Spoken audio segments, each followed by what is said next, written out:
Hi everyone, my name is Neve. I haven't cut or washed my hair in 10 years. Surprised? I'm like that princess from the cartoon Tangled with long hair. By the way, the length of mine reached 3 meters. Yes, it grows very quickly. Do you want to know why I stopped washing and cutting it? Then put a like, subscribe to our channel, and watch more. When I was born, my mother told me that I already had long hair, and my mother loved it very much. She didn't cut my hair at all and wouldn't let anyone stand next to me with scissors in their hands. She always braided my hair, made ponytails, bunches, bought so many different elastic bands with hairpins. Only my mother washed my hair, combed my hair, made me different masks for density, for growth. She just loved doing it all. Said she had always dreamed that she had the same, but unfortunately, the genes are not the same. When I got a little older, I became interested in experimenting with my appearance, including hairstyles. Then, my hair was already at hip level. Unbeknownst to my mother, I went to a friend's house where they cut it off to my shoulders and immediately we dyed it black from chestnut. Imagine my mother's reaction when she saw me. I knew she wouldn't like it, but not to this extent. She gave me such a thrashing that it didn't seem enough. At first, I tried to argue about my hair, what I want and what I do, and then I saw how my mother had a heart attack because of nerves. I almost lost her. And that night, after she was hospitalized, I promised her that I would never touch my hair again. A year later, my mother died. She had a weak heart. As the doctor said, her death was only a matter of time. The outcome was inevitable. On the day of her funeral, I remembered my promise and stopped brushing and washing my hair because I said I wouldn't touch it again. I was 13 at the time. So that they did not interfere with me, I sometimes braided a braid or two. Honestly, it was difficult to do this, because unbrushed hair is difficult to put in order, but once you've given your word, you must keep it.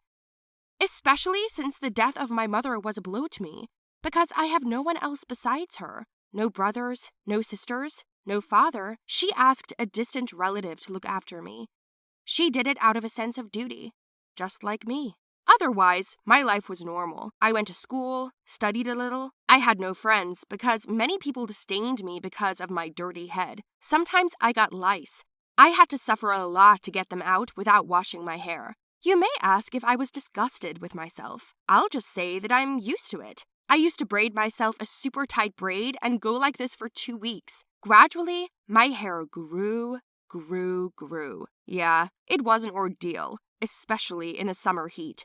So it took a whole 10 years. My hair, despite the lack of care, was strong, thick, and long. Over the years, I managed to graduate from high school and go to college, where I also became famous for a dirty, long braid. Only one girl deigned to be my friend. Her name was April. It turns out that her family also likes long hair. Of course, not to the same extent as mine, but still. April often asked me how I managed to grow it, and when she found out that I didn't do anything, she didn't disdain. I was surprised, but pleased. Since then, we became friends, and then asked to live together in a dorm. April turned out to be a very kind girl. She always protected me and didn't ask any questions. Once in physical education, we were divided into teams of girls and boys, and we had a running competition. One freak stepped on a strand of hair that fell to the ground, and I fell so hard that I hit my head. The whole class started laughing wildly, and only April stood up for me. She wasn't even afraid to go against our Miss VIP class, Lizzie. She had a tradition of bullying people who were socially inferior to her. In this case, it was me. Lizzie called me a bum and said she would never touch my hair with her foot in her life. April pushed her and Lizzie fell to the ground. I didn't expect this to happen. Lizzie stood up, dusted herself off, and said we'd both answer for it. I was 100 times grateful for such a gesture, but I said that she shouldn't have done it. Now that bitch will definitely not leave us alone. April said it was time to put her in her place. Well, Lizzie wasn't long in coming. The next night, someone broke into our room, tied both our hands, and taped our mouths shut. I was held on both sides. Due to the fact that the room was with the lights off, I couldn't even see his face. But in principle, I guessed from the voice that this is our bitch. That night, Lizzie went overboard. She came up to me while I was being held by 2 or 3 people, grabbed my hair, and cut off my braid. At that moment, I was screaming so hard that my ears were blocked. Chest pain, resentment, despair, anger, all these feelings mixed up and broke me. It wasn't just hair. It was my promise to my dead mother, but who cares? Only April understood me, and when she saw it, she cursed Lizzie and said that she would regret it and pay twice as much. The girls immediately left. I stayed with April. At first, there was silence in the air. Then I could hear my sobs. April calmed me down as best she could, and I knew I hadn't kept my promise. But April said it wasn't really necessary not to touch my hair at all. It was enough that I didn't cut it. And your mother? I think you were responsible for her death. But you're not. The doctor said it was only a matter of time. I'm sure your mother only loved you more than your hair, she said. I cried even more. I may have needed time to accept that thought. A day later, April came up with a plan for revenge. At first, I didn't want to answer, but my friend convinced me that evil is answered with evil, and then we set about implementing the plan. As you all know, revenge is a cold dish. We waited about a month for the talk, rumors, and gossip about my new short but clean hair to subside. By the way, now I look like a normal girl. April and I were lucky to have a new headmaster at the school, and he didn't know anything about the students yet. The fact is that the city day was approaching, and Lizzie's parents are rich sponsors of the holiday. Respectively, their daughter had to perform a song in front of all the citizens. Only, here's the thing, she always sang to the soundtrack. In fact, the songs for her were performed by another girl who signed a non-disclosure contract. The plan matured by itself. So we waited for the holiday, went there, and waited for the performance. Lizzie shone brighter than a New Year's garland that day. When she took the stage, the audience greeted her with loud applause and cheers.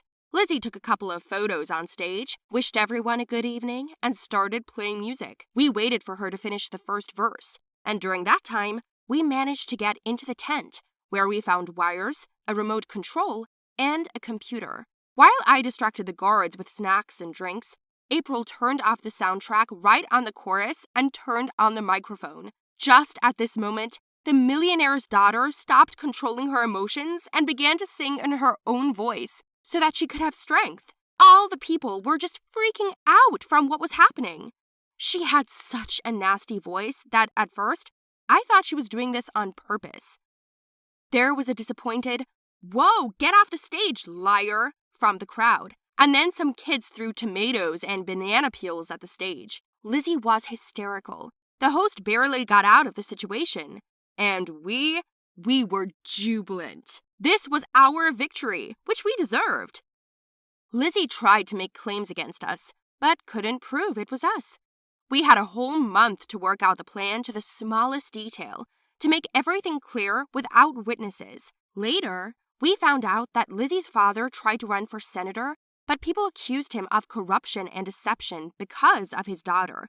Everyone wondered, if he had deceived people with his daughter like this, what would happen next? So his reputation was also damaged, which I was very happy about. April and I celebrated with a bottle of champagne. Well, the next day, I went to my mother's grave. For the first time since I lost my hair, I found the courage to show myself to her. I know it sounds stupid, but I'm really embarrassed to show up to her like this.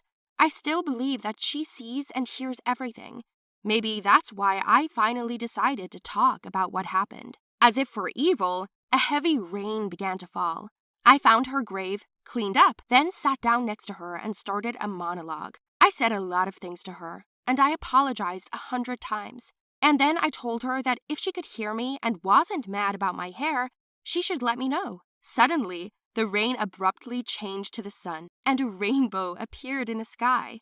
I don't know if it was a coincidence or not, but I took it as a good sign, kissed my mom's photo, and went back to the dorm. Who knows, maybe I shouldn't have tormented myself and my hair like this, but it all led me to what is happening now. In principle, I have no regrets.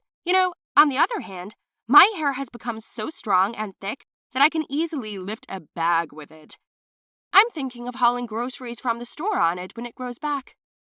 In the meantime, I'm enjoying what I have, or rather, the new friends that April and I made after City Day.